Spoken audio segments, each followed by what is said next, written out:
እንደምን ሰነበታችሁ? ደህና ናችሁ? በመካከላችሁ በመገኘቴ በጣም ደስ ይለኛል። ደግሞ በተለይ ይሄ ህንፃ ከተሰራ በኋላ መጥቻ አላቅም። ምናልባት ላለፉት 2 ዓመታት ገደማ አልነበርኩም፣ እዚህ አልመጣሁም ማለት ነው። እዚህ በተለይ ጌታ ደግሞ ዛሬ ምን ይለናል? ምንድነው ወደ ልባችን ሊያመጣ የፈለገው? ምንድነው መልእክቱ? እሱን ትንሽ እንድናስብ ፈልጋለሁኝ ዛሬ ጠዋት እግዚአብሔር በሰጠን ጊዜ። ለጌታ 1 ደቂቃም 1 ሰዓትም ለሱ ሁለቱም አይገደውም። ወደ ልባችን የሚያስገባ መልእክት ብቻ ይስጠን። ዋናው ነገር እሱ ነው ብዬ አምናለሁ። እኔ ዛሬ በተለይ አንድ ዋና ነገር ላይ ላተኮር ፈልጋለሁ። እንግዲህ ንቁ በሚል ርዕስ ነው ልናገር የፈለኩት። እንግዲህ ንቁ የሚል የጌታ ቃል ምክር አለ። እንግዲህ ንቁ እንድንነቃ ለማሳሰብ ነው። ለምንድን ነው የምንነቃው? ምን ምክንያት አጋጥሞን ነው የሚለውን ትንሽ እንድናስበው ፈልጋለሁ። አሁን ያለንበት ዓለምና ሁኔታው ወደዚህ በጣም የሚጋብዝ ነገር ስለሆነ ነው። ምን አቀርባለሁ፣ ምን መልእክት አመጣለሁ እያልኩኝ ሳስብ ከእናንተ ጋር ይሄ ነገር ነው በጣም ልቤ ውስጥ የመጣው። በጣም የታወከ ዓለም ውስጥ ነው ያለ ነው። የተቸገረ ዓለም ውስጥ ነው ያለ ነው። በእርስ በርስ ግንኙነት የተቸገረ፣ በኢኮኖሚ ውጥረት በጣም የተጨነቀ፣ በማህበራዊ ግንኙነትና ህይወት የተበላሸ፣ በሞራል ዝቅጠት የተጎዳ የታወከ ዓለም ውስጥ ነው ያለ ነው። የታወከ አገር ውስጥ ነው ያለ ነው። የተጨነቀች ቤተ ክርስቲያን ውስጥ ነው ያለ ነው። ያለንበት ሁኔታ ይህን ያህል በጣም የሚያወላዳ አይደለም። ችግር ላይ ነን። መታወክ ብቻ አይደለም፣ እረፍት ማጣት ብቻ አይደለም፣ መደናገርም የያዘን ጊዜ ነው። እሺ ትክክለኛው የቱ ነው? በምን መንገድ ልሂድ የሚል ከባድ የሆነ ድንግርግርታ ኮንፊውዥን ያለበት ጊዜ እንደሆነም ደግሞ እናስባለን። መታወክ ብቻ አይደለም፣ መደናገር ብቻ አይደለም፣ ብዙ ሰው ደግሞ ተስፋ ማጣትም ልቡ ውስጥ ገብቷል። ምን ተስፋ ይታያል ከዚህ በኋላ? አካሄዱን ስንመለከተው እየተበላሸ የሚሄድ ዓለም ነው፣ እየተበላሸ የሚሄድ ነገር ነው። ምንስ መውጫ አለ ከሚል የተነሳ ቀቢጸ ተስፋ ወይም ዲስፔር በሰው ልብ ውስጥ ገብቷል። ብዙ ሰው እጅ ሰጥቷል። አይ ከዚህ በኋላ እንኳን ነገር ይበጃል ብዬ እኔ አላስብም፣ በቃው ወደ ማለት መጥቷል። አንዳንዶች ከዚህ ተስፋ ቢስነት የተነሳ ግዴለሽ የህይወት አካሄድ ውስጥ ገብተዋል። ምንም ነገር በቃ የማይለወጥ ከሆነ፣ አዲስና በጎ ነገር የማይመጣ ከሆነ እንደፈለኩ ልኑር ወደሚልም ደንታ ቢስነት አንዳንዶች መጥተዋል። ስለዚህ የከበበን ነገር ቀላል ነው ብዬ እኔ አላስብም ልላችሁ ነው። በዚህ ድንግርግርታ ውስጥ፣ በዚህ ሁከት ውስጥ፣ በዚህ የሞራል ዝቅጠት ውስጥ፣ በዚህ ተስፋ ማጣት ውስጥ ጌታ ምን ይለናል ነው ጥያቄው። ጌታ ምን ይለናል? እሺ ምን እንሁን ታዲያ? እኛ የክርስቶስ ተከታዮች ጌታ ኢየሱስን አምኛለሁ የምንል ሰዎች ታዲያ ምን እናድርግ? ምን እንሁን? እንዴት እንኑር ታዲያ ለሚለው ጥያቄ አብረን ቀስ ብለን እንድነጋገር ነው ልጋብዛቸው የፈለኩት። ባጭሩ እንድነጋገር ነው እና በዚህ በመጨረሻ ዘመን፣ በአስቸጋሪ ዘመን ውስጥ የጌታ ኢየሱስ ክርስቶስ ምክር ምንድን ነው? እኛ እሱን ነው እንከተላለን ያልነው። እንግዲያው እንድንሰማው ምንድን ነው የተናገረው ጌታ ስለ መጨረሻው ዘመን፣ ስለዚህ አስቸጋሪ ዘመን፣ ስለዚህ አደናጋሪ ዘመን ምንድን ነው የተናገረው ጌታ? ከማንም ከመስማት ይልቅ ከእሱ መስማት ይሻለናል። እሱ ደግሞ የተናገረው በዚህ በቃሉ ውስጥ በወንጌላት ውስጥ ተጽፏል እና ዛሬ ከወንጌላት አንስቼ ጌታ ኢየሱስ ምን አርጉ ነው የሚለን ታዲያ? ጥፉ ነው የሚለው? በር ዘግታችሁ ከቤት አትውጡ ነው የሚለው? ብረሩና የሆነ ቦታ በቃ ተሻግራችሁ ሂዱ የማታዩበት ነው የሚለው? ወይስ ሞት ለምኑ ነው የሚለን? ወይስ ምንም አታርጉ አርፋችሁ ተቀመጡ ነው የሚለን? ምንድን ነው የሚለን መድኃኒታችን? እና ልቤ ውስጥ የጌታ ኢየሱስ ምክር የሚል ነው የመጣብኝ። ምን አለ እሱ ይሄ ነገር እንደሚመጣ አውቋል አስቀድሞ፣ አይቶታል አስቀድሞ እና ልጆቹን እንዲሁ በጭፍን አልሰደደም። ምን አላቸው የሚለውን አብረን እንድንመለከት ፈልጋል። ይሄ አሁን ያለንበትን ዓለም በሚመስል ጌታችን ኢየሱስ ክርስቶስን ደቀ መዛሙርቱ የጠየቁት ጥያቄ አለ። እሱን ጥያቄ አስመርኩዤ በወንጌላት ውስጥ ጌታችን ምን አለ የሚለውን እንድናስብ ነው የፈለግኩት። ወንጌላቱ 4 ናቸው እንደምታውቁት። ግን በተለይ በሶስቱ ተመሳሳይ ወንጌሎች ውስጥ በማቴዎስ ወንጌል፣ በማርቆስ ወንጌል እና በሉቃስ ወንጌል ውስጥ መድኃኒታችን የተናገራቸው ነገሮች በተለይ በዚህ ጉዳይ ላይ ተጽፏል። እሱን አንስቼ ነው ከእናንተ ጋር ልናገር የምፈልገው። ሶስቱም ወንጌሎች የሚጀምሩት በኋላ ቦታቸውን ነግራችኋለሁ። ሶስቱም ወንጌሎች ማቴዎስም፣ ማርቆስም፣ ሉቃስም የሚጀምሩት መድኃኒታችን መቅደስ ውስጥ ገብቶ መቅደስ ላይ ከሰዎች ጋር እየተነጋገረ የሰዎችን ሁኔታ አምልኳቸውን እየታዘበ እያለ ድንገት መጥተው ደቀ መዛሙርቱ ድንገት መጥተው ታየዋለህ፣ ይህን መቅደስ ይህንን ሕንጻ ትመለከተዋለህ፣ እንዴት ያምራል፣ እንዴት ጌጠኛ በሆነ ድንጋይ ተሸልሟል፣ አይገርምም ሕንጻው ብለው እያደነቁ ወደ እሱ መጥተው ያናግሩታል። ይሄንን አድናቆታቸውን ውሃ የቸለሰበት ነው የሚመስለው መድኃኒታችን። ይሄ የምታዩት ሕንጻ፣ ይሄ የሚያምር ሕንጻ፣ ይሄ የሚያምር ከተማ፣ ይሄ ውብ ሕንጻ ሳይፈርስ አይቀርም። ድንጋይ በድንጋይ ላይ ተደርቦ ፍርስርሱ ይወጣል። ሁሉ እንዳለ የሚቀጥል አይምሰላችሁ፣ ድብልቅልቅ ይወጣል። እንዳለ የሚቀጥል ነገር የለም፣ ፍርስርስ ይላል ብሎ ጌታ አስደነገጣቸው። ከዚህ ድንጋጤ ነው ልንጀምር እንፈልገው። ምን ብሎ ነው እንደዚህ የሚያስደነግጠው? እነሱ የስነ ህንፃ ውበት አይተው እያደነቁ ሲነግሩት እውነትም እንዴት ያምራል አለማለቱ፣ እውነትም እንዴት በጣም እኮ ትልቅ ወጪ የወጣበት ነው አለማለቱ፣ አይገርምም አለማለቱ፣ ይልቁን ማስደንገጡ ለምንድን ነው? ለምን ያስደነግጣቸዋል? እሱን ነው አብረን እንድንመለከት የፈለኩትና በዚያ ውስጥ ሊነግራቸው የፈለገው ነገር አለ። ስለ እሱ ነው የምናነሳው። ሶስት ቦታዎች ያልኳችሁ ማቴዎስ ወንጌል ምዕራፍ 24 ላይ አለ። ከቁጥር 1 እስከ መጨረሻው እስከ 51 ድረስ ይህን ነው የሚናገረው ማቴዎስ 24 ላይ። እሱ ብቻ ደግሞ አይደለም። ማርቆስ ምዕራፍ 13 ላይ ከቁጥር 1 እስከ 37 ድረስ እሱን ነው የሚናገረው። ማርቆስ 13 ከ1 እስከ 37። ሉቃስ ላይ ደግሞ ምዕራፍ 21 ከቁጥር 5 ይጀምርና እስከ 36 በጣም ሰፋፊ ነገሮች ነው የሚናገረው። እንግዲያው ለጌታ ዋና ጉዳይ ነው ይሄ የመጨረሻው ዘመን ጉዳይ። እንዲያው እግር ጥሎት ብቻ የሚናገረው አይደለም፣ ዋና ጉዳይ ነው። በጣም ሰፋፊ ትምህርቶች የሰጠበት ነው። ልድገማቸው እነዚህም ቦታዎች። ማቴዎስ ወንጌል ምዕራፍ 24 ላይ ሙሉን ምዕራፍ 51 ቁጥሮች ስለ መጨረሻው ዘመን ነው የተናገረው። ይህንኑ ሐሳብ ማርቆስ ላይ ታገኙታላችሁ። ምዕራፍ 13 ላይ እንደዚሁ ሙሉን ምዕራፍ ወደ 37 ቁጥሮች ይህንን ነው የሚናገረው። እንደገና ሉቃስ ምዕራፍ 21 ላይ ጌታችን ከቁጥር 5 ጀምሮ እስከ መጨረሻው እስከ 36 ድረስ ይህንኑ ነው የሚናገረው። ለጌታ ይሄ ዋና ጉዳይ ነው ዛሬ የምናገረው ጉዳይ። ስለ መጨረሻው ዘመንና ስለ እኛ ሁኔታ የተናገረው ነገር ነው። እኔ እንግዲህ እነዚህ ሶስቱንም ለማንበብ ጊዜ የለንም አሁን እንደምታውቁት። ግን ከማቴዎስን ጀምርና ትንሽ ፍንጮች ብቻ አንስቼላችሁ ምንድን ነው ያለው የሚለውን ብቻ ባጭሩ ብንነጋገር ወዳለሁ። ምን ነገሮች ነገረለኛ፣ እንዴት እንኑር፣ እንዴት እንሁን የሚለውን ብቻ እሱን ላተኩር እፈልጋለሁ። ምዕራፍ 24 የማቴዎስ ወንጌል ከቁጥር 1 ጀምሮ ያለውን ላነብላችሁ እፈልጋለሁኝ።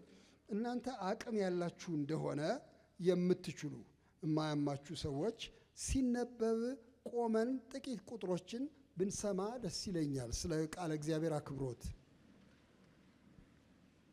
እንደዚህ ይላል። ኢየሱስም ከመቅደስ ወጥቶ ሄደ፣ ደቀ መዛሙርቱም የመቅደሱን ግንቦች ሊያሳዩት ቀረቡ። እሱ ግን መልሶ ይህን ሁሉ ታያላችሁን? እውነት እላችኋለሁ ድንጋይ በድንጋይ ላይ ሳይፈርስ በዚህ አይቀርም አላቸው። እሱም በደብረ ዘይት ተቀምጦ ሳለ ደቀ መዛሙርቱ ለብቻቸው ወደ እርሱ ቀርበው ንገረን፣ ይሄ መቼ ይሆናል? የመምጣትህና የዓለም መጨረሻ ምልክቱስ ምንድን ነው አሉት። ኢየሱስም መልሶ እንዲህ አላቸው፣ ማንም እንዳያስታችሁ ተጠንቀቁ። ብዙዎች እኔ ክርስቶስ ነኝ እያሉ በስሜ ይመጣሉና ብዙዎችንም ያስታሉ። ጦርንም የጦርንም ወሬ ትሰሙ ዘንድ አላችሁ። ይህ ሊሆን ግድ ነውና ተጠበቁ፣ አትደንግጡ። ዳሩ ግን መጨረሻው ገና ነው። ሕዝብ በሕዝብ ላይ መንግሥትም በመንግሥት ላይ ይነሳልና፣ ራብም ቸነፈርም የምድርም መናወጥ በልዩ ልዩ ስፍራ ይሆናል። እነዚህ ሁሉ የምጣር መጀመሪያ ናቸው። በዚያን ጊዜ ለመከራ አሳልፈው ይሰጧችኋል፣ ይገድሏችሁማል። ስለ ስሜም በአሕዛብ ሁሉ የተጠላችሁ ትሆናላችሁ። በዚያ ጊዜም ብዙዎች ይሰናከላሉ፣ እርስ በርሳቸው አሳልፈው ይሰጣጣሉ፣ እርስ በርሳቸው ይጣላሉ። ብዙ ሐሰተኞች ነቢያት ይነሳሉ፣ ብዙዎችንም ያስታሉ። ከአመፃም ብዛት የተነሳ የብዙ ሰዎች ፍቅር ትቀዘቅዛለች። እስከ መጨረሻ የሚጸና ግን እሱ ይድናል። ለአሕዛብም ሁሉ ምስክር እንዲሆን ይህ የመንግሥት ወንጌል በዓለም ሁሉ ይሰበካል፣ በዚያን ጊዜም መጨረሻው ይመጣል ይላል። እግዚአብሔር ያክብራችሁ። ቁጭ በሉ።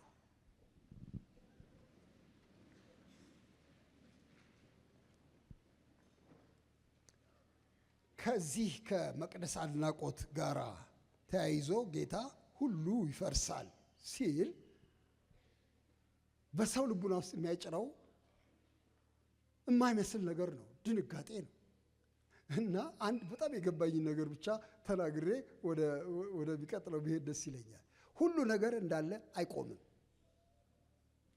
የዛሬው ውብ ነገር ውቡ የሚል አንድ መዝሙር አለ። የዛሬው ውብ ነገር ውቡ፣ መጥፋት መፈራረስ ነው ግቡ፣ ሁሉ እንዳለ መች ይጸናል፣ ትቢያ ገለባ ይሆናል የሚል አንድ የድሮ መዝሙር አለ። ሁሉ ነገር አሁን ስናየው ጽኑ ነው የሚመስለው፣ አሁን ስናየው የሚያምር ነው የሚመስለው፣ ግን በጣም ግልጥ በሆነ መንገድ እየፈራረሰ ነው። ትልልቅ ምንላቸው ነገሮች፣ ትልልቅ ምንላቸው አገሮች እየፈራረሱ ነው። ትልልቅ ምንላቸው ሰዎች እየዘቀጡ ነው። ትልልቅ ምንላቸው ህዝቦች እርስ በርሳቸው እየተባሉ ነው። ትልልቅ ምንለው ነገር ሁሉ እየዘቀጠ እየወረደ እየፈረሰ ያለበት ጊዜ ነው። ስለዚህ ወንድሞቼ እናቶቼ በምታዩት ነገር ላይ ልባችሁን አታጽኑ። የምናየው አሁን ያለው የሚታየው ከፍ አለ ብለን የምናስበው ነገር ሁሉ እንዳልነበረ የሚሆንበት ሁኔታ ውስጥ እየገባ ነው እና ጌታችን መቅደሱን ሲያደንቁ እንዴት ያምራል እያሉ ሲገረሙ፣ ኧረ ምንም መገረም አያስፈልግም፣ ይፈርሳል። ይሄ ሁሉ የማይፈርስ ነገር፣ ጽኑ ነገር ላይ ልባችሁን አትኩሩ። ይሄ ሁሉ የሚፈርስ ነው። መቼ ነው የሚፈርሰው? ጥያቄ ተፈጠረባቸው። እንዴት ነው ታዲያ የሚሆነው? መጨረሻው ምልክቱ ምንድን ነው? የመምጣትህ የዘመን መጨረሻው ምንድን ነው ምልክቱ ብለው ይጠይቁታል። ጌታ መልስ ይሰጣል። እነዚያም ምልክቶች በተርታ ይደረድራቸዋል። እናንተ ሁልጊዜ ብዙ ጊዜ ስለሚነገር ስለምታነቡን ታውቃላችሁ። ያነሳቸውን ምልክቶች 8 ምልክቶች ላንሳላችሁ። እነዚህን ምልክቶች አንደኛ፣ አሳቾች ይበዛሉ፣ ስህተት ይበራከታሉ። ሰዎች በማንገምተው ፍጥነት ከእውነት መንገድ እየወጡ ወደ ስህተት ይሄዳሉ። ስህተት ይስባል። በጣም ብዙ ሰዎች ተከታዮች ያፈራሉ። አዳራሽ ይሞላሉ፣ ገበያ ይሞላሉ፣ አገር ይሞላሉ፣ ዩቲዩብ ይሞላሉ፣ ብዙ ተከታዮች ያፈራሉ። አሳሳቾች ይበዛሉ። አንዱ ምልክት ይሄ ነው። ሁለተኛ ምልክት ጦርነት። ጌታ ለሁለት ይከፍለዋል። ጦርንም የጦርንም ወሬ ብሎ ይለዋል። ራሱን ጦርነትን ታያላችሁ በየቦታው እየፈነዳ፣ የጦር ወሬም ትሰማላችሁ እናንተ ባልደረሳችሁበት ቦታ ሁሉ። ይሄ አንዱ ዋና ምልክት ነው። ጦርነት እየቀነሰ ሳይሆን እየበረከተ ይሄዳል ብሎ አለ። ሌላ ሶስተኛ ምልክት ሰጠ ጌታችን። የተፈጥሮ ኃይላት ከመስመራቸው ይወጣሉ። ምድር ትናወጣለች። እስከ ዛሬም ትናወጣለች ብዙ ቦታ፣ ግን እየባሰባት ይሄዳል።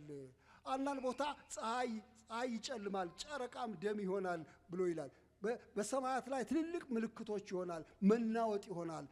ተፈጥሮ ትጨነቃለች። ራብ ይመጣል፣ ድርቅ ይመጣል፣ ሰዎች ይጨነቃሉ በዚህ ምክንያት ብሎ አለ። ሌላ አራተኛ ምልክት ስደት ይሆናል። በክርስቲያኖች ላይ ክርስቶስን እንከተላለን በእውነት ብለው በሚሉ ሰዎች ላይ መከራ እየጨመረ ይመጣል። ስለ ስሜ ብዙ መከራ ትቀበላላችሁ። አምስተኛ እዚያ ላይ ያሳየው አመፃ ይበዛል ብሎ ይላል። አመፃ ይበዛል። የሰዎች ክፋት ይጨምራል። ሰው ለስላሳ እየሆነ አይሄድም። ከዚህ በኋላ ክፉ እየሆነ ይቀጥላል። ከአመፃ ብዛት የተነሳ ከእንቢተኝነት የተነሳ የሰዎች ልጆች ፍቅር ይቀዘቅዛል፣ መዋደድ ብርቅ ይሆናል ብሎ ጌታችን ይህ ምልክት ሰጠ። ሌላ ወንጌል በዓለም ሁሉ ይሰበካል። ይሄ ሁሉ እየሆነም ይሄ ሁሉ የሚያስፈራ ነገር እየተፈጸመ ግን የጌታ ኢየሱስ ክርስቶስ ወንጌል ደግሞ ይዳረሳል በዓለም ሁሉ። ይሄ አንዱ ምልክት ነው። ይሄን ሁሉ ደግሞ እያዩ ሰዎች እየሰሙ ሌላ ምልክት በፍርሃት ይዋጣሉ። በዓለም ላይ ምን ሊመጣ ነው ከሚል የተነሳ የሰው ልጆች የሚመጣበትን ከመጠበቅ የተነሳ በፍርሃት ውስጥ ይናጣሉ ብሎ ጌታችን እነዚህን 7 የሚሆኑ ምልክቶች ሰጠ። ሌሎችም ምልክቶች ሊኖሩ ይችላሉ። የመጨረሻው ዘመን እነዚህ ምልክቶች አሉ። በዚህ ታውቁታላችሁ ዘመኑ ማለቂያው ላይ እንደደረሰ እነዚህ ምልክቶች አሉ ብሎ ይላል። አሁን እኔ ከእናንተ ጋር መነጋገር የምፈልገው ይሁን እነዚህ ምልክቶች መኖራቸውን ይኸው እናያለን፣ ምንም ጥያቄ የለው። ማስረጃ እንኳን አያስፈልግም፣ እናየዋለን በየቀኑ። የጦርና የጦርነት ወሬ በጣም በየቀኑ፣ የሰው አመፃ በየቀኑ፣ የሞራል ውድቀት በየቀኑ፣ ስደት በየቦታው የምናየው ነገር ነው። እነዚህ ሁሉ ነገሮች አየን፣ ሰማን እና ምን እንሁን? እንደ ክርስቶስ ተከታዮች ምን እናድርግ ታዲያ? ምን አቅጣጫ ይኑረን? ቅድም እዚህ መመሪያ ስለ ጋብቻ መመሪያ ከቤተ ክርስቲያን የወጣ ብሎ ወንድማችን ሲናገር ነበረ። እንግዲህ ወንድሞች እናቶች ቁጭ ብለው ምን ይሻለናል ብለው ያወጡት ይመስለኛል። እንደው ምን ብናረግ ነው የሚሻለው? በየት መስመር እንሂድ? ህዝብ በየት ይመራ? ትዳር እንዴት ይቁም? ብለው መመሪያ ለማውጣት ነው የሞከሩት። አሁን ስለ ህይወት በአጠቃላይ ምን መመሪያ አለ? ስለ መጨረሻው ዘመን ምን መመሪያ አለ? ህይወታችንን በምን መስመር እናስኪደው? አሁን ስለምንሰማው ነገር ምን እንሁን? እሺ እንጩህ፣ አብረን እናውራ፣ እናውካ፣ እዚያ ውስጥ ለመለወጥ ሙከራ እናድርግ ገብተን፣ ወይስ ምን እንሁን? አራት ዋና ዋና ነገሮች በተለይ ጌታችን አሳስቧል። እነሱን አራት ነገሮች በመጨረሻ አምስተኛ እኔም እጨምራለሁኝ ነገሮች እንድናስብ እፈልጋለሁኝ። በእነዚህ መጽሐፍት ውስጥ የተነገሩ ናቸው። ቅድም ባልኳችሁ መጽሐፍት ውስጥ ምን እናድርግ፣ ምን እንሁን የሚለው ጌታችን በትእዛዝ መልክ ያስቀመጣቸው አራት ነገሮች አሉ። የመጀመሪያው ነገር ማንም እንዳያስታችሁ ተጠንቀቁ ነው ያለው ጌታ። የመጀመሪያው ይሄን ነው የተናገረው። በሶስቱም ወንጌሎች ውስጥ ሄዳችሁ ብታዩ ማንም እንዳያስታችሁ ተጠንቀቁ። እንዴ ስህተት ዋና ነገር ነው እንዴ? እሱን ጠይቃችሁ ፈልግ። መብላት መጠጣት አይደለም እንዴ ዋናው ነገር? የኢኮኖሚ ውጥረት አይደለም እንዴ እኔን ያስጨነቀኝ? አሁን ስለ ስህተት ስለ እውነት የምናገርበት ጊዜ ነው እንዴ? ምን በልቼ ልደር አይደል እንዴ ዋናው ጥያቄ? ጤናዬን እንዴት ልጠብቅ አይደል እንዴ ዋናው ጥያቄ ነው? እነዚህ ጥያቄዎች አሉ። ግን ከሁሉ ከፍ ያለ ጥያቄ መድኃኒታችን ማንም እንዳያስታችሁ ተጠንቀቁ። ስለዚህ አንዱ በዚህ ዘመን ውስጥ ጌታችን ኢየሱስ ክርስቶስ ለተከታዮቹ የሚነግረው ከመስመር እንዳትወጡ፣ ከእውነት እንዳትዘናበሉ የሚል ታላቅ ምክር ነው የሰጠው። ለምንድን ነው ይህንን ቀዳሚ ያደረገው ካላችሁ፣ እየከፋ ሲሄድ ጊዜው መፍትሄ አለ ባዮች፣ እውነቱ ይሄ ነው ባዮች፣ መንገዱ ይሄ ነው ባዮች በጣም ብዙ ይመጣሉ። የሰውን መጨነቅ አይተው፣ የሰውን መሸበር አይተው ቆይ እኔ አውቅልሃለሁ የሚሉ ሰዎች፣ ጌታ እንዲህ ተናግሮሃል የሚሉ ሰዎች፣ ትንቢት የሚናገሩ ሰዎች፣ ራእይ አይቻለሁ እንደዚህ የሚሉ ሰዎች፣ መውጫው መንገድ ይሄ ነው የሚሉ ሰዎች ስለሚበዙ አንዳንዶች እንዲያውም በስሜ ራሳቸውን ክርስቶስ አድርገው የሚመጡ ሁሉ አሉ። አትስሟቸው፣ እንዳትሳሳቱ ተጠበቁ ብሎ ጌታ ኢየሱስ ክርስቶስ ይህን ማስጠንቀቂያ ሰጠ። ስለዚህ ወንድሞቼ በዚህ ዘመን እንዴት እንኑር ካላችሁ ከምትሰሙት ነገር ተጠበቁ። ሰዎች መንገድ ነው ብለው ከቀደዱት ልዩ ልዩ ጎዳና ተጠበቁ። መንገዱ አንድ ብቻ ነው፣ እውነቱ አንድ ብቻ ነው፣ በቅዱስ ቃል ውስጥ የቀረበ ነው። ከዚያ ውጭ ግን ቀኝ ግራ የሚሉ ሰዎችን አትስሟቸው። ከእውነት መስመር እንዳትሳሳቱ ተጠንቀቁ። እንዲያውም መድኃኒታችን በአንዱ ቦታ ላይ ምን ይላል? የተመረጡትን እንኳን እስኪያስቱ ድረስ ታላላቅ ተአምራቶችና ድንቆች ያደርጋሉ ስለሚል ምልክትና ተአምርም እንኳን አይታችሁ እንዳትሳሳቱ፣ ከእውነት መንገድ እንዳትወጡ ተጠንቀቁ ነው የሚለው። ስለዚህ አንዱ ዋና ነገር እሱ ነው ወንድሞች፣ ልናልፈው ማንችል ነገር ነው። ኢየሱስ ክርስቶስ እሱ ራሱ እኔ እውነት ነኝ ያለ የእውነት መንገድ መምህር ነው። በቃሉ ውስጥ ይህንን እውነት አስፍሮልናል። አሁን ዝርዝር ውስጥ ልንገባ አንችልም፣ ወቅቱም ጊዜውም አይፈቅድም። ግን የጌታ እውነት ምንድን ነው ብለን መጽሐፍትን እየመረመርን እውነት እንድንቀበል፣ ከመጽሐፍት ውጭ ያሉ ማናቸውም አስተያየቶች፣ ማናቸውም ፍልስፍናዎች፣ ማናቸውም የትምህርት መንገዶች እንደማያዋጡ አውቀን እንዳንቀበላቸው ይህን ማስጠንቀቂያ ይህን መመሪያ ነው የሰጠው ጌታ።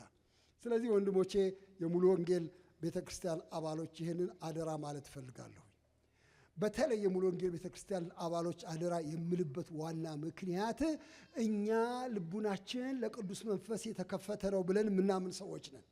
የጌታ መንፈስ እንዲሰራ የምንፈልግ ሰዎች ነን። በኃይልና በድንቅ እንዲገለጥ የምንፈልግ ሰዎች ነን። ኃይልና ድንቅ ግን ሁልጊዜ የእውነት ምልክት እንዳይደሉ መጽሐፍ ይነግራል። አንዳንድ ጊዜ ከሌላ ምንጭ የሚመጣ ተአምር ሊኖር ይችላል። ስለዚህ ምንጩን መመርመር አለባችሁ። ከዚህ ቃል ውጪ የሚያስት ማናቸውም ነገር እንዳትሰሙ ተጠበቁ ብሎ መድኃኒታችን ይህን አጥብቆ ተናገረ። ስለዚህ አንዱ መመሪያ ይሄ ነው። በዚህ ዘመን ምን ላድርግ? ከምሰማው እጠበቃለሁ። በዚህ ዘመን ከጌታ ቃል ውጪ ምንም ነገር አላዳምጥም። ትልቅ ሰውም ቢናገር በጣም ይሄ አሁን ኃይለኛ ነገር ነው የተናገርኩት። ትልቅ ሰውም ቢናገር፣ የቤተ ክርስቲያናችን በጣም ትልቅ ሰውም ቢናገር፣ ፓስተሩም ቢናገር፣ ሹሙም ቢናገር፣ የቤተ እምነት መሪውም ቢናገር፣ ማንም ትልቅ ሰው ከዚህ መጽሐፍ ውጪ ቢናገር እንዳልሰማው ቆርጫለሁ እንድትሉ እግዚአብሔር ይርዳችሁ። በቃ ይሄን ልናገር ፈልጋለሁ። ለምንድን ነው? ቅድም እንዳልኳችሁ በእኛ አብያተ ክርስቲያን በተለይ ለመንፈስ ሴንሲቲቭ ከመሆን የተነሳ አንዳንድ ሰዎች እሱን ሰበብ አድርገው ትንቢትን፣ ራእይን፣ ፈውስን ሰበብ አድርገው ክፉ ነገር ወደ መካከል እንዳያስገቡ ጥንቃቄ ያስፈልጋል። የእግዚአብሔር መንፈስ ስራ እየወደድን ግን ደግሞ የተሳሳተ መንፈስን ስራ መለየት መቻል አለብን። ጌታ ሆይ የልየታ መንፈስ ስጠን። ይሄ ነው በቃ ልመናዬ የኔ። የልየታ መንፈስ ስጠን አንተ፣ እውነቱን ከሐሰት መለየት የምንችልበት። በጣም ብዙ ጊዜ መድረኮቻችን ላይ ሰዎች ወጥተው የራሳቸውን ፍልስፍና ወይም ከየቦታው የተቃረመ ክፉ አስተሳሰብ አንዳንዴ ሲነዙ ዝም እንላቸዋለን። ይህች ቤተ ክርስቲያን በጣም ጥንቃቄ ማድረግ ይገባታል። አውቃለሁ ጨዋዎች ናችሁ እናንተ። በጣም ሰው ወጥቶ እዚህ በጌታ ስም ከተናገረ መስማት ነው። 40 ደቂቃም 60 ደቂቃም 70 ደቂቃም በአክብሮት ነው የምንሰማው። ደግሞ ሲወርድ የሚገርም ነገር ነው። ሲወርድ ደግሞ ትከሻውን መታ አድርገን ጌታ ይባርክ፣ በእውነት ጌታ ይባርክ፣ ዛሬ አስተማርከን ነው የምንለው። የማይሆን ነገር ቀባጥሮም ከሆነ የሚያሳዝን ነገር ነው። እንደዚህ እንዳታረጉ ነው እኔ የምናገረው። አሁን እባካችሁ ስህተት ከተናገረ ሰውየው ከኪሱ አውጥቶ ከተናገረ፣ ከጌታ ቃል ውጭ ከተናገረ ምናልባት ይሄንን መናገሪያ መንጠቅ ትንሽ ረብሻ ስለሚያስነሳ እንደሱ ባይደረግ ጥሩ ነው። ከእጁ ነጥቃችሁ በቃ አቁም ብትሉት ትንሽ ሰው ስለሚታወቅ፣ ግን ሲጨርስ ግን ትከሻውን መታችሁ ጌታ ይባርክ አትበሉት። ይልቁን ይሄንን ቅድም ያልከውን ነገር ከየትኛው ጥቅስ ላይ ነው ያመጣኸው? እኔ ግራ ገብቶኛል ልታስረዳኝ ትችላለህ ማለት ነው። ምናልባት ጉባኤውን ደግሞ ያወከ የተሳሳተ ነገር ከሆነ ወጥተው እነዚህ ፓስተሮች፣ እነዚህ የቤተ ክርስቲያን መሪዎች ወጥተው ወንድማችን የተናገረው ይሄ መልካም ነው፣ ይሄኛው ላይ ጥያቄ አለን፣ ስለዚህ በዚህ ጉዳይ ላይ ጥንቃቄ ታደርጉ ዘንድ እንፈልጋለን፣ የጌታ ቃል እንደዚህ ነው የሚለው ለማለት መድፈር አለብን። ጌታ ያስጠነቀቀው አንዱ ዋና ነገር ይሄ ነው። እና ባካችሁን ለእውነት ቁሙ። ቤተ ክርስቲያን የእውነት አምድና መሰረት ናት አይደል የሚለው? የሕያው እግዚአብሔር ቤተ ክርስቲያን የእውነት አምድና መሰረት ናት እንጂ ማንም የፈለገውን ነገር የሚናገርባት መድረክ አይደለችም ከቶሆኑ። ስለዚህ ስለምንሰማው ስለምንናገረው ነገር ጥንቃቄ ያስፈልጋል። ለዚህ ነው ቅድም 39 የቤት ህብረቶች አሉ ሲሉ ደስ አለኝ እኔ። ጥሩ ነው፣ ግን የቤት ህብረቶች ምንድን ነው የሚያደርጉት ብዬ ስጠይቅ ገና መመርመር አለበት። የእውነትን ቃል ቀስ ብለው ሰዎች የሚያጠኑበት ቦታ ነው ወይስ እንዲያው ባልንጀርነት ለማዳበር ብቻ ነው የሚሰበሰቡት? ስለዚህ እውነትን ትልቅ ስፍራ እንድንሰጠው ጌታ አሳስቧል። የመጀመሪያው ማሳሰቢያ እሱ ነው። እግዚአብሔር የተመሰገነ ይሁን። ይሄን እንድናደርግ እግዚአብሔር ይርዳን። የጭካኔ ልቡና እግዚአብሔር ይስጠን። ለእውነት ለመቆም እግዚአብሔር ይርዳን። ሁለተኛ ነገር ምንድን ነው ያላችሁ እንደሆነ ሁለተኛው ደግሞ እዚያ ቁጥር 6 ላይ የተቀመጠ ነው። አትደንግጡ የሚለው እኒህ ነገሮች ሊሆኑ ግድ ነውና አትፍሩ፣ አትደንግጡ። ይሄ ዘመን አንዱ ከባድ በሽታው ገና ምንም ነገር ሳይመጣብን በድንጋጤና በፍርሃት ጠፍሮ ያስረናል። በጣም አድርጎ ፍርሃት በሰው ልብ ውስጥ እያስገባ ነገ ምን ሊመጣ ነው? ወይኔ ልጆቼ፣ ወይኔ ጤናዬ፣ ወይኔ ህይወቴ፣ ወይኔ ኑሮዬ፣ ወይኔ ሀገሬ፣ ወይኔ ምናምን በድንጋጤ ሰዎችን ባርነት ውስጥ የሚያስገባ ዘመን ነው አሁን ያለንበት። ጌታችን በጣም ግልጥ አድርጓል። አስፈሪ ዘመን ነው፣ ግን አትፍሩ። አስደንጋጭ ነገር ትሰማላችሁ፣ ግን አትደንግጡ። እግዚአብሔር ይመስገን። እንዲያውም በአንድ ቦታ ላይ ሲያወዳድር እንደ አሕዛብ አትደንግጡ። አሕዛብ በሰማይ ላይ ከሚያዩት ምልክት የተነሳ ይደነግጣሉ፣ ይፈራሉ፣ ምን ላርግ ይላሉ። እናንተ ግን እንደዚህ አትደንግጡ ብሏል። እግዚአብሔር የተመሰገነ ይሁን። ስለዚህ አንዱ የጌታ ምክር እንዳንደነግጥ። እንዴት ነው ማንደነግጥ? ይህን ሁሉ እየሰማን በቃ ጌታ ብለዋል፣ እንዳትደነግጡ፣ እንዳትፈሩ። ለምን ነው ማንደነግጠው? ይኸው በመጽሐፍ ውስጥ ምን ይላል? መዳናችሁ ሊመጣ ቀርቧልና፣ ቤዛችሁ ሊመጣ ቀርቧልና፣ አሻቅባችሁ ራሳችሁን አንሱ፣ ወደ ሰማይ ተመልከቱ ብሎ ስለሚል ይሄ የአደጋ ጊዜ ይመስላል፣ ግን የድህነት ጊዜ ነው፣ የምህረት ጊዜ ነው፣ የነገር ፍጻሜ ጊዜ ነው። እግዚአብሔር የተባረከ ይሁን። ዕብራውያን ምዕራፍ 12ን ሳነብ የደነቀኝ ነገር ላነሳላችሁ እፈልጋለሁ። ዕብራውያን ምዕራፍ 12 ላይ በጣም ልቤን የነካኝ አንድ ነገር ጌታ እግዚአብሔር ይላል አንድ ቦታ ላይ እኔ ምድርን ብቻ ሳይሆን አንድ ጊዜ ደግሜ ሰማያትንም ምድርንም አናውጣለሁ ብሎ ተስፋ ሰጥቷል ይላል። ይህን አንብበው የሚያውቅ ሰው አለ? ታውቁታላችሁ። በጣም ነው የገረመኝ። ያው እንደገና ስሙት። አሁን ስናገር እኔ ምድርን ብቻ ሳይሆን አንድ ጊዜ ደግሜ ሰማይና ምድርን አናውጣለሁ ብሎ አስፈራርቷል ቢል ይስማማኛል። ብሎ አስጠንቅቋል ቢል ይስማማኛል። አናውጣለሁ ብሎ ተስፋ ሰጥቷል ነው የሚለው። እንዴት ነው እንደዚህ የሚለው? የዕብራውያን ጸሐፊ ነውጥ ተስፋ ነው እንዴ?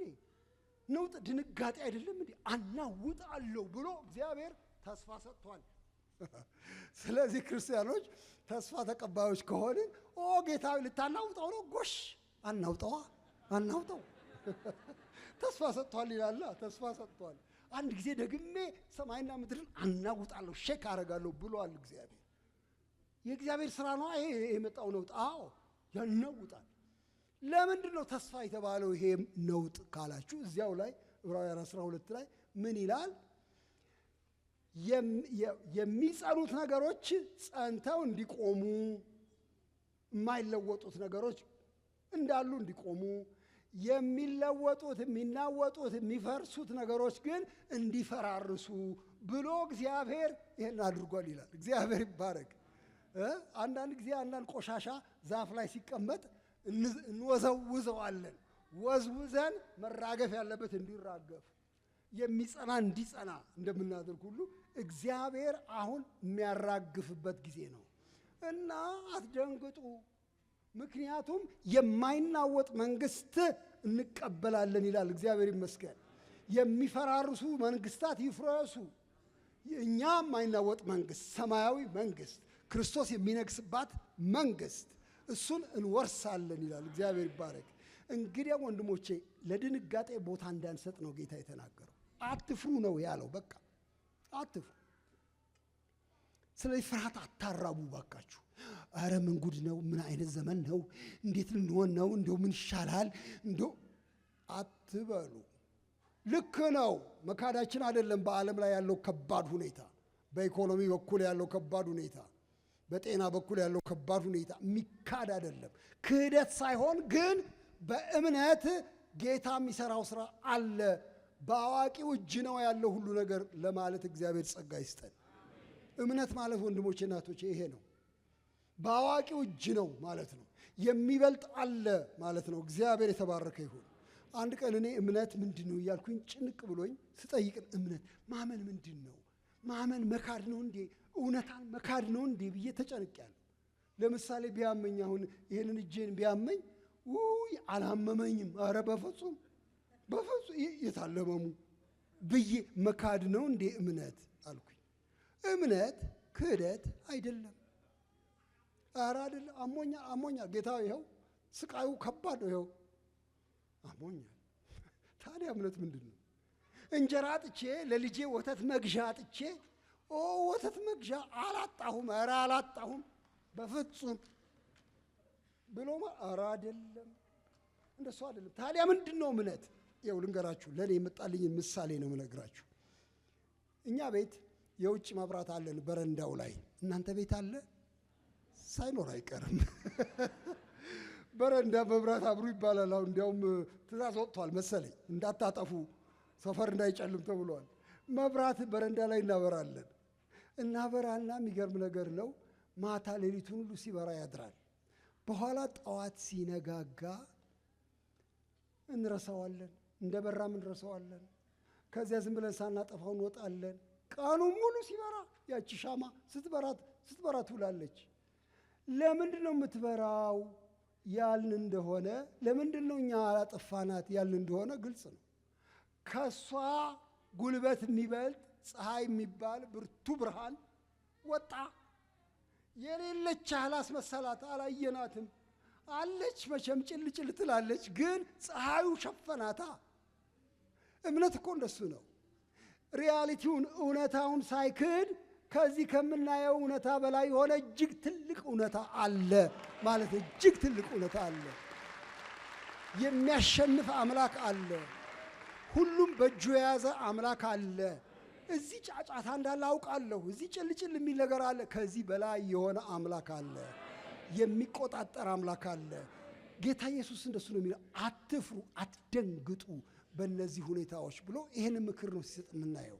ሶስተኛ ነገር ለማንሳት ፈልጋለሁ። ሶስተኛው ነገር ምንድን ነው ካላችሁ፣ ይሄ ሁሉ ሲሆን እያያችሁ ዘመኑ እንደቀረበ እወቁ ይላል። ቁጥር 33 ላይ ታገኙታላችሁ።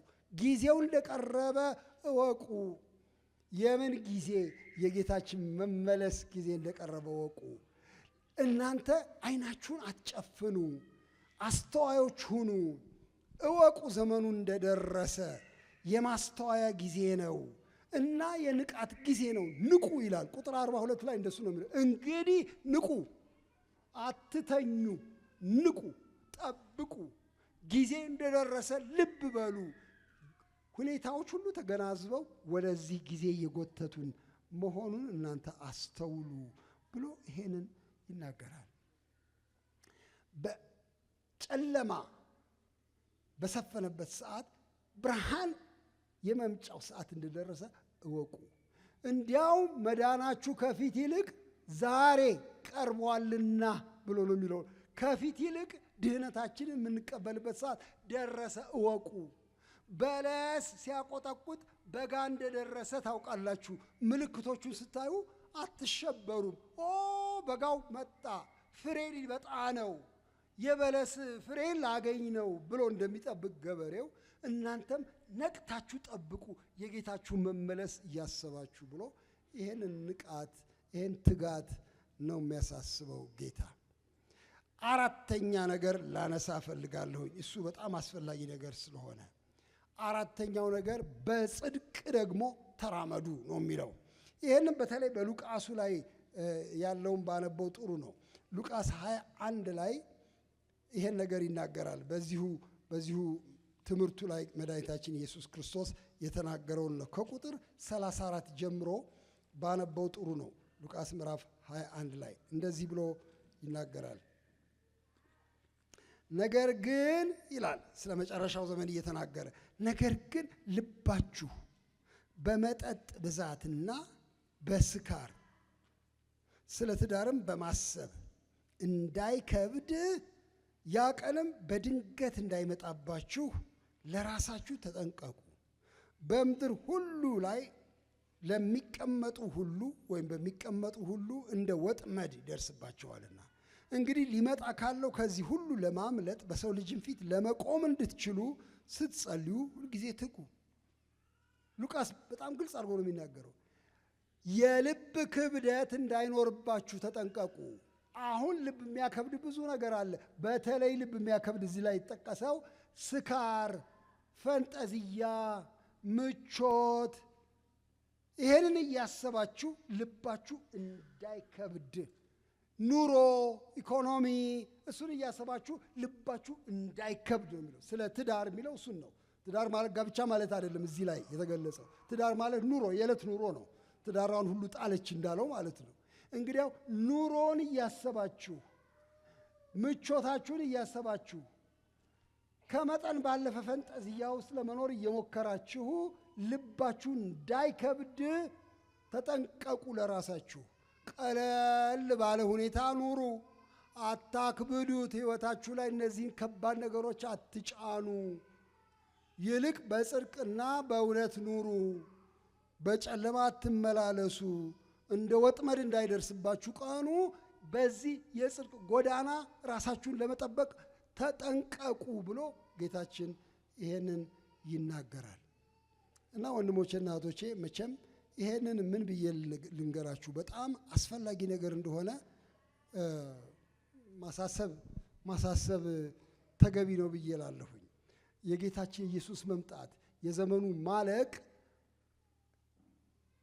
በትክክል እንድንኖር የበለጠ ሊያበረታታን ነው የሚገባው እንጂ እጅ ሰጥተን አይ ከዚህ በኋላማ ምን አለ እንደሆነው ይሁን እንድንል አይደለም።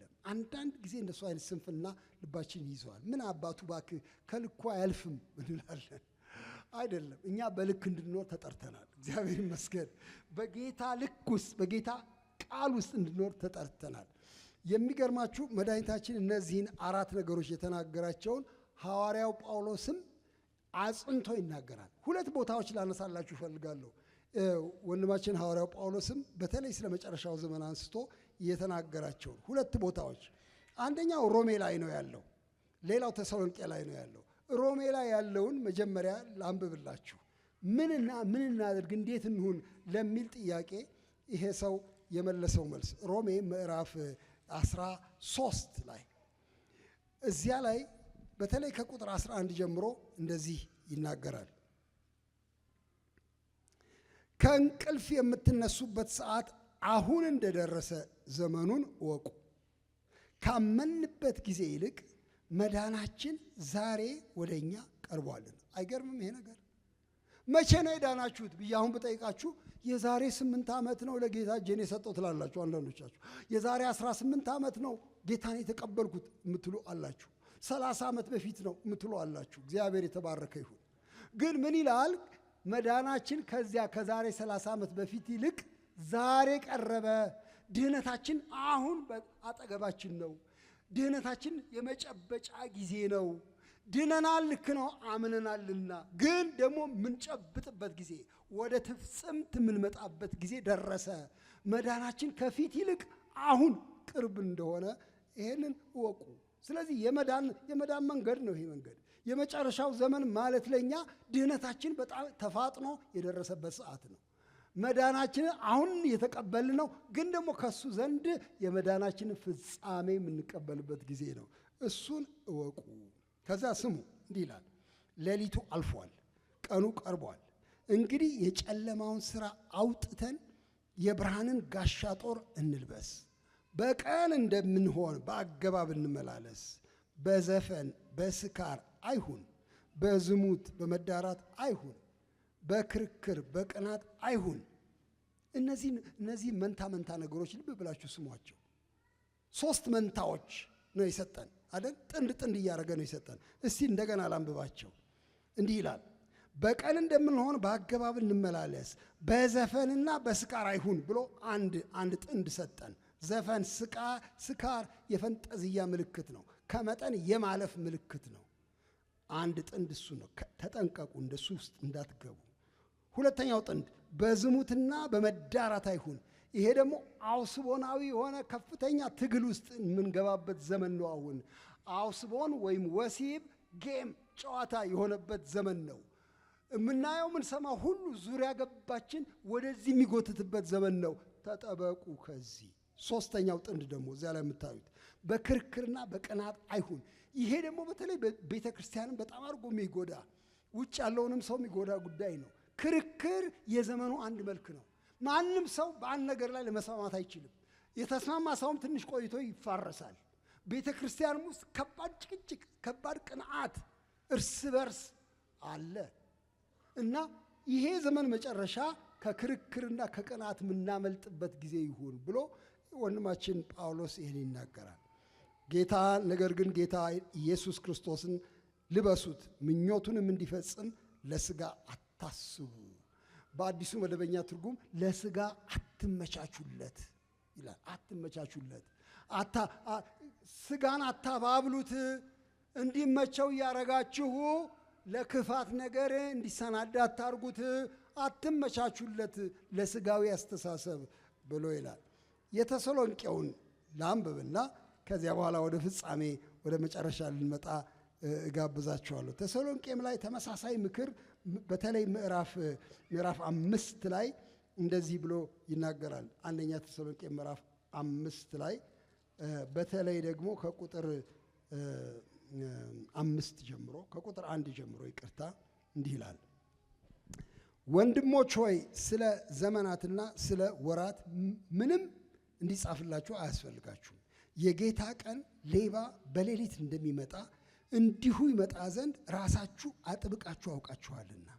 ሰላምና ደህንነት ነው ሲሉ ያን ጊዜ ምጥ እርጉዝን እንደሚይዛት ጥፋት በድንገት ይመጣባቸዋል፣ ከቶም አያመልጡም። እናንተ ግን ወንድሞች ሆይ ቀኑ እንደ ሌባ ይደርስባችሁ ዘንድ በጨለማ አይደላችሁ፣ ሁላችሁ የብርሃን ልጆች የቀንም ልጆች ናችሁና። አይገርምም? ይሄ ነገር ለሁለት ይለየዋል የዓለምን ሕዝብ። ወንድማችን ጳውሎስ ለሁለት ይከፍለውና እነሱ እናንተ ይላል። ሚናችንን ማወቅ ጥሩ ነው። የት ጋር ያለ ነው? እኛ እነሱ እናንተ ይላል። እነሱ በጨለማ ናቸው። ስለዚህ በጨለማ የሚደረግ ነገር ለማድረግ ወደኋላ አይሉም። እናንተ ግን በብርሃን ነው ያላችሁት። ስለዚህ በብርሃን ተመላለሱ። ይኸው ቀጥሎ እንደዚህ ነው የሚለው፣ እናንተ ሁላችሁ በጨለማ አይደላችሁም፣ የብርሃን ልጆች የቀንም ልጆች ናችሁና። እኛ ከሌሊት ወይም ከጨለማ አይደለንም። እንግዲያስ እንንቃ፣ በመጠንም እንኑር እንጂ እንደ ሌሎቹ አናንቀላፋ። የሚያንቀላፉ በሌሊት ያንቀላፋሉና የሚሰክሩ በሌሊት ይሰክራሉና።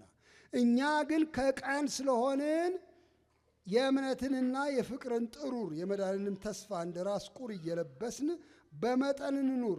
እግዚአብሔር ለቁጣ አልመረጠንምና በጌታችን በኢየሱስ ክርስቶስ መዳንን ለማግኘት ነው እንጂ።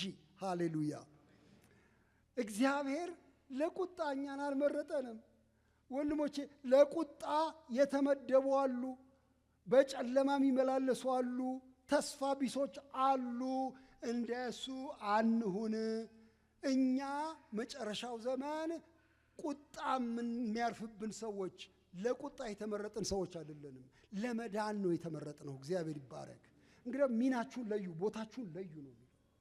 በጨለማ እንዳሉት አትመላለሱ። እኛ ለድህነት የተጠራን ሰዎች ነን እና ታዲያ ምን እናርግ? ለድህነት ስለተጠራን 3 ነገሮች ያነሳል። እነዚህ 3 ነገሮች ላንሳላችሁ። በእምነት እንመላለስ ይላል። እዛ ላይ አይታችሁ እንደሆነ በፍቅር እንመላለስ ይላል። ደግሞ በተስፋ ይኸው እንደገና ላንብበው። የእምነትንና የፍቅርን ጥሩር የመዳንንም ተስፋ እንደ ራስ ቁር እየለበስን በመጠን እንኑር ይላል። እግዚአብሔር ይመስገን። እንዴት እንኑር? በመጨረሻው ዘመን በኋለኛው ጊዜ እንዴት እንኑር? በእምነት ጸንተን እንኑር። እንዴት እንኑር? በፍቅር ጸንተን እንኑር። እንዴት እንመላለስ? በተስፋ። እግዚአብሔር የተባረከ ይሁን። ይህንን በልባችን ሞልተን እንድንንቀሳቀስ ምክር ሲሰጥ ነው የምንመለከተው። መጨረሻ ላይ አንድ ነገር ብቻ ልናገር እፈልጋለሁ። ጌታችን ኢየሱስ ክርስቶስ 4 ነገሮች ነው የሰጠን ዛሬ እንዴት እንኑር በዚህ አስከፊ ዘመን ለሚለው። አንደኛ ማንም እንዳያስታችሁ ተጠንቀቁ አለን። ሁለተኛ እንዳትደነግጡ ራሳችሁን ጠብቁ፣ ደግሞ አትፍሩ አለን። ሶስተኛ ቀኑ እንደቀረበ አውቃችሁ ንቁ፣ ትጉ አለን። አራተኛ በጽድቅ በብርሃን ተመላለሱ እንጂ በጨለማ በማይሆን ኑሮና መንገድ አትሂዱ አለን። አምስተኛ የምጨምረው በዚህ ትንሽ ተጠቁሟል። በመጨረሻው ዘመን ወንጌል ለዓለም ሁሉ ይሰበካል ብሏልና ያለ ስራ አትቀመጡ። በቃ ይሄ ነው የጌታ ምክር። ያለ ስራ አትቀመጡ። የስራ ዘመን ነው። አሁን የሚገርም ነገር ነው። ከባድ ዘመን ነው። አዎ። አስጨናቂ ዘመን ነው። አዎ። የወሬ ዘመን ነው። አዎ። የሽብር ዘመን ነው። አዎ። ግን የስራ ዘመን ነው። ስራው ምንድን ነው? ይህን የምስራች ማድረስ ነው። የሚገርም ነገር ነው። በዚህ ክፉ ዘመን ስራ አለ። እነሆ እንደ ምድጃ እሳት የሚነድ ቀን ይመጣል አይልም ጌታ በትንቢተ ሚልክያስ ላይ ምዕራፍ 4 እነሆ እንደ ምድጃ እሳት የሚነድ ቀን ይመጣል፣ ኃጢአተኞችን እንደ ገለባ ያቃጥላቸዋል፣ ስርም መሰረትም አይለቅላቸውም፣ ያወድማቸዋል። የእሳት ቀን። ከዚያስ ስሜን ለምትፈሩት ለእናንተ ግን የጽድቅ ፀሐይ ትወጣላችኋለች። እዚህ ጋር እሳት፣ እዚህ ጋር ፀሐይ፣ እዚህ ጋር የፍርድ እሳት ይንበለበላል፣ እዚህ ጋር የፈውስ ፀሐይ ትወጣላችኋለች። እግዚአብሔር ይመስገን። የጽድቅ ፀሐይ። ታዲያ ምን እናርግኛ? እናንተ ስሜን የምትፈሩት እኔ በምሰራበት ቀን ገንዘቤ ትሆናላችሁ አለ ጌታ። ለካ ጌታ እየሰራ ነው። ለካ ይሄ ክፉ ዘመን ቢሆንም የሥራ ጊዜ ነው እና እኛን ምን ይላል? ገንዘቤ ሁኗ፣ አፈፍል አርጋችኋ፣ ወደ ሥራ ላሰማራችኋ፣ ቦዘን አትቀመጡ። ምን አይነት ጉድ ዘመን ነው እያላችሁ እጅ አጥፋችሁ አትለማመጡ። ዘመኑን እንድትሰሩ እንድትንቀሳቀሱ ከኔ ጋር እኔ ምሰራበት ቀን ስለሆነ፣ ነፍሶችን ማድንበት ቀን ስለሆነ፣ ዓለምን ሞቅስበት ቀን ስለሆነ፣ ሰዎችን ከውድቀት ማነሳበት ቀን ስለሆነ፣ የደከሙትን ምደግፍበት ቀን ስለሆነ የኔ ገንዘብ ሁኑ ብሎ ጌታ መከረን። ወንድሞቼ የእሱ ገንዘብ ያርገን እና እኔ የምለምናችሁ በቃ ወሬ እያወራን እንደዚሁ አንቀመጥ። በፍርሃትና በድንጋጤ ውስጥ አንያዝ። የሥራ ሰዓት መሆኑን እናስብ። በጥድፊያ የሚያሰራ ብዙ የወንጌል ሥራ እንዳለ እንመልከት።